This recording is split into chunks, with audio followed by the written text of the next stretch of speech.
education. I knew nothing about Black history. I heard about white explorers. I didn't hear nothing about Black history. But going on that, I saw a documentary last week, and the documentary it's called Color Me.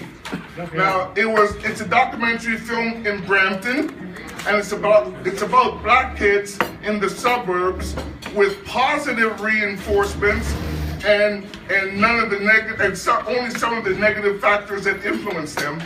The socioeconomic trap is not as prevalent, but the stigma is still present. This is where more Blacks are portrayed in the gangster rap glory. It encourages youth to become more professionals. The film director bases it on his life growing up with a single white mother. Now, when he asked his white uncle how white society views a Black person when they see them, the uncle's answer was with fear. Wow, that astounded me. I had to even go into the dictionary to find out what fear is. Why are you gonna fear me? Why would somebody fear somebody they don't even know? A little bit of twist on that there. Black people have been here since before Canada was Canada. Despite having a presence before there was actually Canada, the question still persists. The first named Black person to set foot on Canadian soil was Matthew de Costa, a freedman who was hired as a translator for Samuel de Champlain on his 1605 excursion down the St. Lawrence. Now, this slave had escaped from the South. He made his way up into the French territories. He had the English background. He learned French. He dealt with Indians. So when Champlain was going up the St. Lawrence, he was the person that was brought along to be able to translate when Champlain hit various different areas and had to be able to communicate with the people. They were there. We want to share our story by reminding people that despite being here farther back than Samuel de Champlain's first voyage down the St. Lawrence, we, people of African descent, are absent from most Canadian history books. That is why Black History Month exists. The first enslaved African to reside in Canada was a 6-year-old boy, the property of Sir David Kirk. The child was sold several times, lastly to Father Eugene, and was baptized Catholic and given the name Oliver Eugene. In 1776, a group of 600 freedom fighters landed at Halifax. These immigrants, called Maroons, came from the Jamaican community to escape slaves who had guarded their freedom for more than a century and fought off countless attempts to re-enslave them. So we had some slaves that were part of the Jamaican culture who were able to take over a slave ship, and using the Gulf Stream, try and sail back to Africa. In doing so, they had a shipwreck off the coast of Nova Scotia. Some of them made it, some of them did not, and that's where the history tying in with Canadian history and Jamaican history, Black history in general. There were Black people in Nova Scotia. That's why the Underground Railroad was one of the functions. That's where some of the Black people ended up in Nova Scotia because we already had Black people there. Although Ontario had it officially on their books from 1978, it wasn't until the Ontario Black History Society successfully pushed for its formal recognition that it was passed in December 1995 and became effective February 1996. That's when the first official Black History Month was. I personally was here. I missed it because I was deep involved in my addiction at that time, and no history or nothing was more important than my addiction. So I missed Black History Month. A lot of people are not informed on it. What should Black history teach us? Nelson Mandela once said, "The brave man is not he who does not feel afraid, but he who conquers that fear." According to Daryl Michael Scott, Daryl Michael Scott is in association with the study of African American life and history. The precursor to Black History Month was created in 1926 in the United States when historian George C. Woodson and the Association for the Study of Negro Life and History announced the second week of February to be Negro History Week.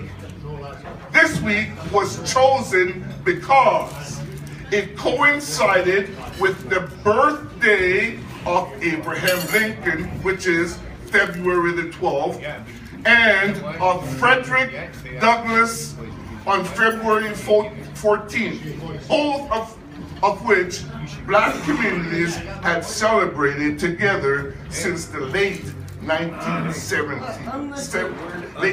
century. The son of a slave woman and an unknown white man, Frederick Augustus Washington Bailey was born in February of 1818 on Maryland's eastern shore.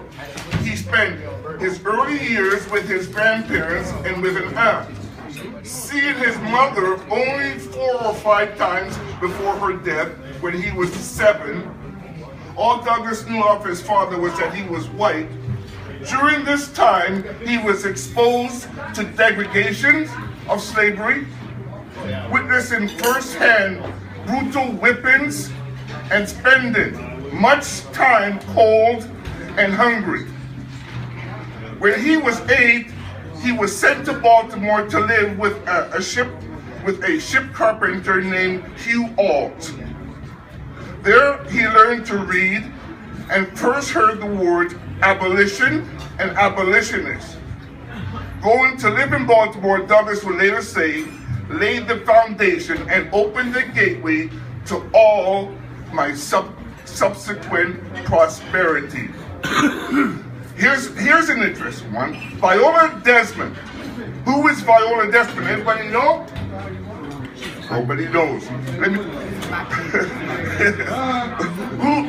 Viola Desmond, she was convicted for sitting in the whites-only section of a New Glasgow movie theater in 1946.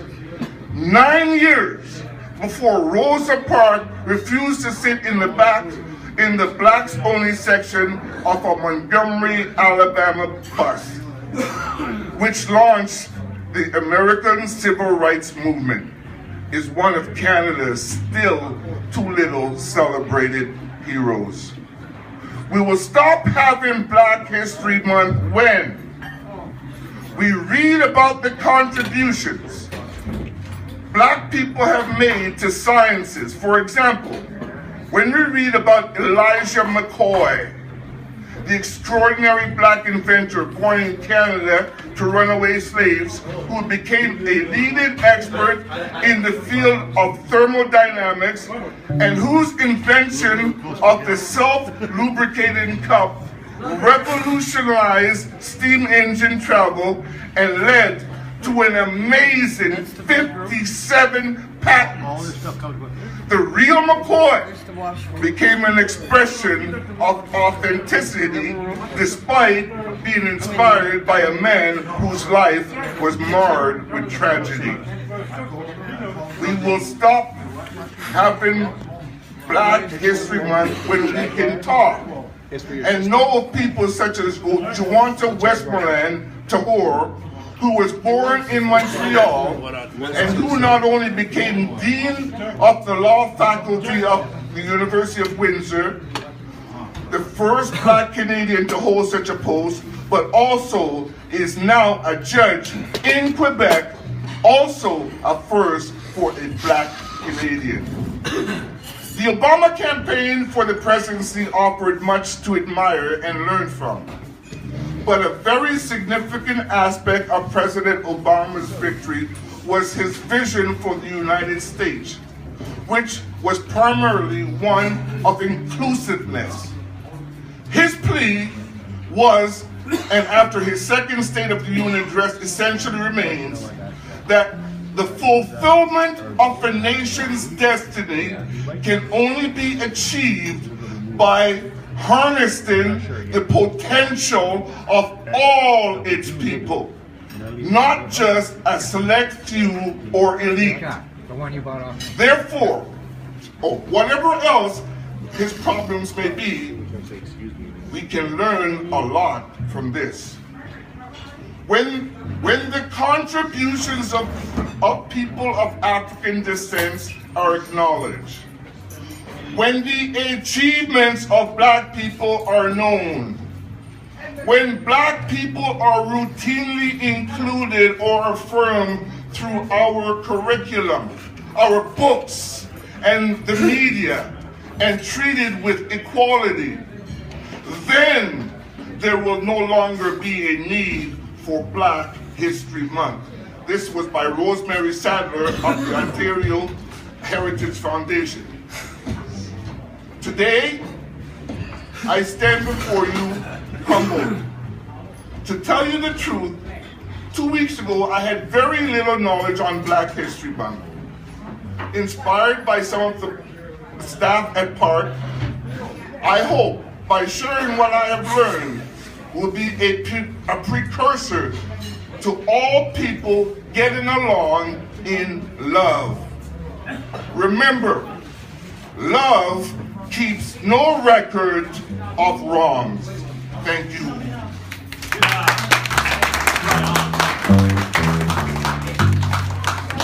Thank you so much, Eugene. And I just want to say, you know, Eugene didn't come up with that in 20 minutes or an hour. He spent hours researching to gather that information and to bring it to you.